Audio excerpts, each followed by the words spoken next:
Hello everyone, I'm TC from PNNL, and today I'll be talking about feasibility of equitable afforestation in urban areas. Um, so there's been a lot of work and discussion on the benefits of street trees in cities, and this includes both benefits such as heat mitigation, shading, as well as co-benefits. And street trees and urban vegetation in general is not equally distributed within cities. These are some examples over the US. And generally, you have higher vegetation in richer neighborhoods and less vegetation, less street trees in poorer neighborhoods. And this is also true across different neighborhood. Those are redlining neighborhood grids in the US. And we have to kind of add to that that poorer urban residents also have lower resources to deal with extreme heat due to, say, lack of air conditioning and so on. So there's been a lot of talk about using urban vegetation to reduce heat at the neighborhood scale and to do that equitably because you want to help the vulnerable populations in the cities. However, in a lot of these cities, you don't necessarily have unlimited space for afforestation, especially in densely built environments such as in poorer neighborhoods. You may not have enough pervious spaces to or enough like water availability to have vegetation.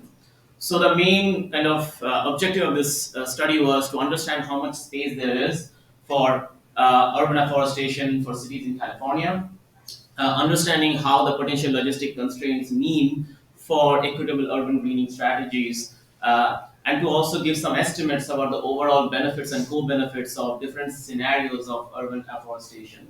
And finally, talking about how to define afforestation prioritization pathways that can maximize the co-benefits as well as equity.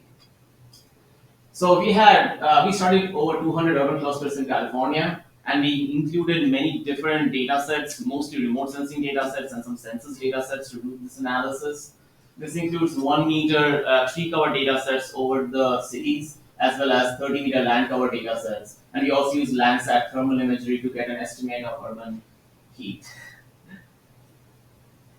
So this is kind of the overall methodology. We start by developing an estimate of the tree gap between the first quartile and fourth quartile of census block groups by income in the city.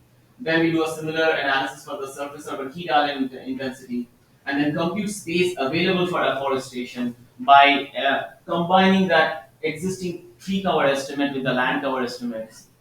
And finally, we calculate sensitivity index, where we are trying to kind of maximize the benefit to the largest proportion of population with the lowest income, which is basically like percent per dollar earned. And then we combine the factors to give us certain prioritization pathways. This is kind of the overall results of surface urban heat island versus income, surface urban heat island versus the canopy percentage, and the canopy percentage versus income. And as you can see, in most cities, there is a income-based disparity in tree cover, which would also lead to the disparity in the surface urban heat island intensity. The tree gap between the top and bottom quartiles of the cities is given, and this is ranked by the cities with the largest gap. And in some cities, you can see like this gap can exceed 30%. And overall, throughout all cities in California, the poor neighborhoods have 5.9% less tree cover and 1.7 degree higher land surface temperature than the most affluent neighborhoods. These are some examples of city level distributions of canopy cover. And it's not shown here. This is for San Francisco and Los Angeles. It's not shown here, but the places with low canopy cover tend to be the ones which are the poorest. Then what we do is we do some calculations for benefits and co-benefits. So in this one, we are looking at reducing the surface urban heat island intensity, and we generate these linear models based on multiple factors, and then try to link changes in tree cover with potential changes in surface urban heat island, assuming these models would work in those conditions. However, we do find that even if you have maximum possible urban afforestation, which is the MPUA scenario, we cannot actually completely reduce the surface urban heat island in most cases, which makes sense because that urban heat island is a function of many other factors. Plus, there is actually not enough space in most of these cities.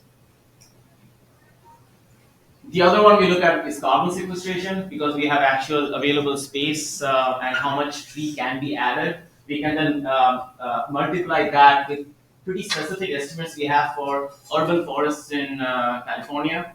And we have these numbers for a few of the cities.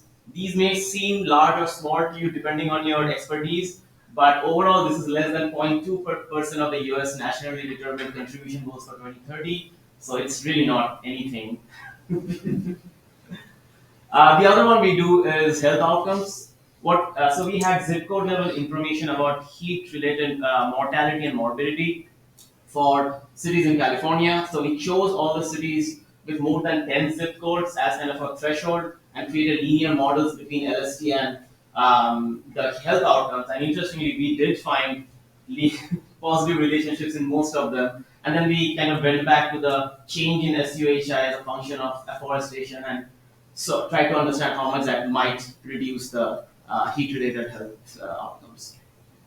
Here's kind of a summary of the benefits and co-benefits for a bunch of different urban clusters and a bunch of different co-benefits. The numbers are different because we didn't have the same data for all cities. So we have existing data for say sensitivity to electricity of electricity demand to background climate in some cities, but we don't in others. This is just a summary.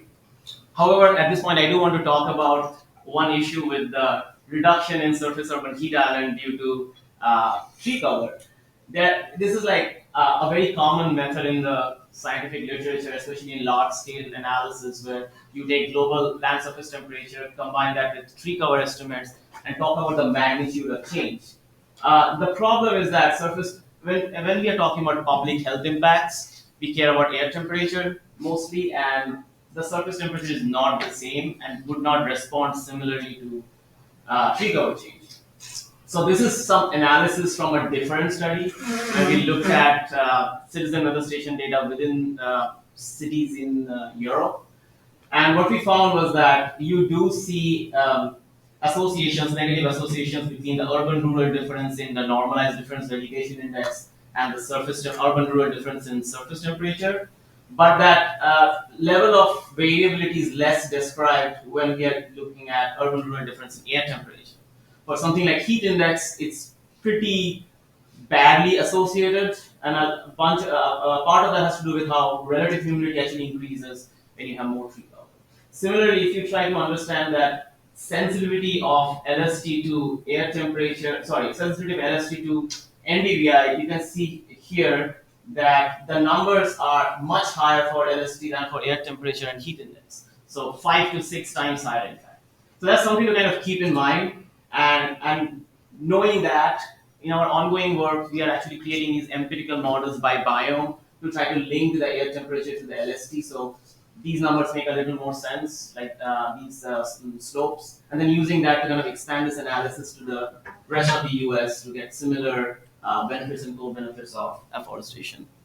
And thank you. This is the paper if you're interested, and the other paper is still under review. I'm also kind of working on adding vegetation in a global Earth system model, and this would include having like vegetation per grid. And I'm looking for a couple of postdocs. If anyone's interested, please reach out. Thank you. Thank you. Any questions? We have time for 2 questions.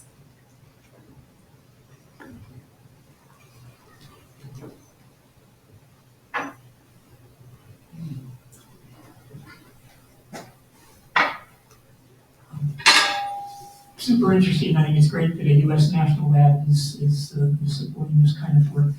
You explicitly you don't account for shading, and so and you noted that, but maybe you can comment on that a little bit. I mean, I would think that well, if you're outside and you're in the shade, then that's a big impact on thermal comfort. Trees can shade buildings, outdoor cool shelters, and so on. So it interested me that there was apparently no linkage between trees and and I guess the health effects or the hospitalizations. Or maybe I'm misinterpreting the data, but everything seemed to be correlated on air temperature and so does it recognize shading? So we did not directly look at the association between mortality and tree cover. Rather, we looked at the association between mortality and LST. and then back calculated the change in mortality that would happen if we increase the tree cover. Since tree cover and LST are negatively associated, we would expect those relationships. Now, shading is not included here, and something with shading is that it is very local, so it's very difficult to talk about like census block group level shade, and you can also have shading from building structure. So it's not like a tree specific thing, but we have done a separate analysis using something like mean radiant temperature and land surface temperature. And what we generally find is that the slope is actually close to one for that, but the variability is still extremely poorly described because land surface temperature is not measuring the right thing. It's measuring different things for different parts of the city. Thank you. Yes. Just a quick question about the choice of surface urban design testing. So we know that it's very sensitive to the choice of the rural areas. So I'm just wondering about, so in your case, when you're trying to do a regression analysis, how do you consider this? So it is true that surface urban heat island is very sensitive to the choice of rural areas, but all of these analyses are spatial with the same. So basically, surface urban heat island is just a single offset to the LST for that census block group. So any spatial variability is going to have the same slope, only the magnitude is going to be different. So this particular analysis is actually not sensitive to the choice of rural areas. We could have done this for just LST instead of SUHI, it would have been the same result. Thank you, TC. All right, our next speaker is Dr. Tiziana Suska, talking about rooftop and wall mitigation strategies.